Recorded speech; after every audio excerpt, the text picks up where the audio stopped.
Hi hooligans, welcome back to my channel. My name is Kelsey Marie and I'm your resident graffiti artist / attorney. Thank you so much to all my subscribers who subscribe to my channel, which seeks to inspire professionals to live unconventional lives full of color. Today, we're gonna be talking about throw-ups. The throw-up became one of the fundamental techniques of the graffiti artist just because it was fast. The first technique was their tag because it was fast, it was quick, you got your name out there, and you could spread your reputation.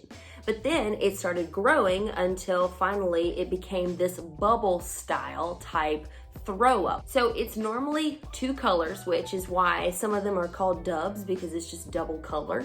And it consists of an outline and a filler, basically, and that's it. So it wasn't as complex as a piece. Points or the counters inside of the letter are turned into mere dots or lines. So that way it kind of looks like the letter has been blown up, like a balloon. And sometimes the letters overlap in one specific direction, and sometimes the letters just have a bubble on the, on the bottom of it. And sometimes these bubble letters, even though they are bubble letters, they kind of come to a point right at the end there. And even sometimes there's embellishments like maybe a star, an exclamation mark, but the key is that a throw up is very simple, it's very quick. Some throw-ups are even called one-line throw-ups because people just do them in literally one line and call it a day. But it still maintains that bubble letter look, and so it's classified as a throw-up instead of a tag. So I love how Jane Bingham, she calls it a bold version of a tag. In an interview with Throw Up Cult, I thought these quotes were actually really cool, so I wanted to share them with you. So one of them was, by observing a throw-up, we can detect the character, mood, and emotion of its author in an approach freed from the paraphernalia of complicated masterpieces. And they also said that it becomes a choreography, a dance on the razor's edge. And they had said that throw-ups, they have this energy and this spontaneity about them. But what I really like about the throw-up is that it's messy. It kind of teaches me not to be so perfectionist, because some pieces of art, it's not supposed to be perfect. If it was supposed to be perfect, we would never have impressionism. We would never have abstract art if it was supposed to be absolutely perfect.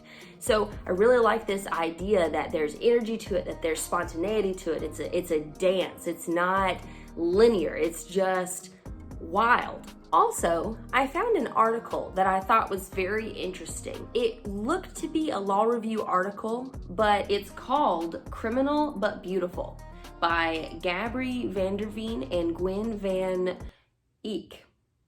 I think I said that right. They actually took graffiti. They saw that there's two ways of looking at it. It's either beautiful or it invokes fear, which I think is fascinating because never in my wildest dreams would I ever think that graffiti would invoke fear.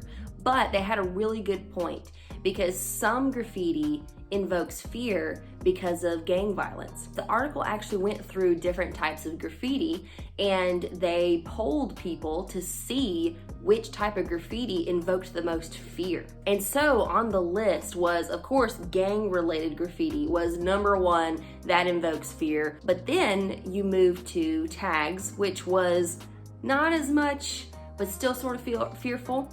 And then on the opposite spectrum, you had throw-ups and pieces. This is just my musings, but I guess they associate pieces and throw-ups as not gang related, as really trying to show you a piece of art. And this idea of fear even has come to light with regard to the coronavirus, because there's a New York Times article from, I think, July sometime in 2020 about how since the streets were dead, that the graffiti artists actually felt safer to go out and to do their throw-ups and tag. There's one part of that article that said that when graffiti first started, the fear was crime, was getting assaulted, gang violence, things of that nature. But now we shift to a new fear of a virus. And I thought that was really fascinating how fear doesn't ever go away. It just shifts into a new medium. And so one of my values as far as fear goes, I have found that the more I live in fear, the more I go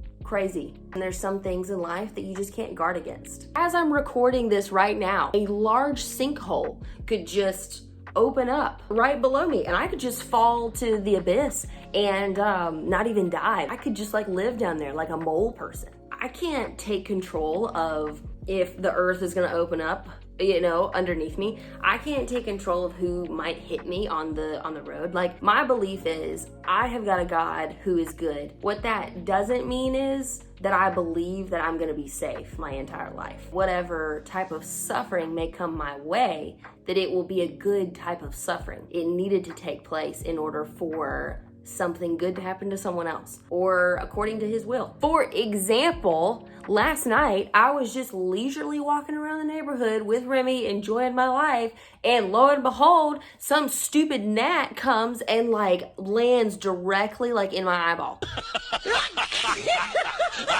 So I was just gonna let him be and just kind of wash out whenever he meandered on out of my eyeball. No, this guy pooped in my eye or sneezed. It started burning like the Dickens. I ran back to my condo. This is what that joker did to me. I thought I was gonna lose my vision over a darn gnat. Sorry, I got an itch in my nose. Okay, I think we're good. Maybe it was another gnat. Maybe it was his brother. Maybe that gnat flew into my eye so it wouldn't go into someone else's eye. So whoever you are who almost had a gnat in their eye but didn't because of my sacrificial eye, you're welcome.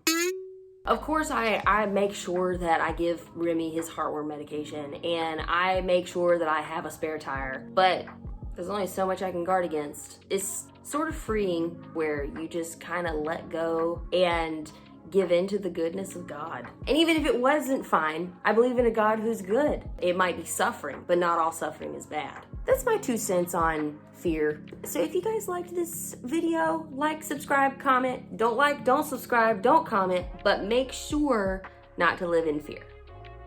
Later.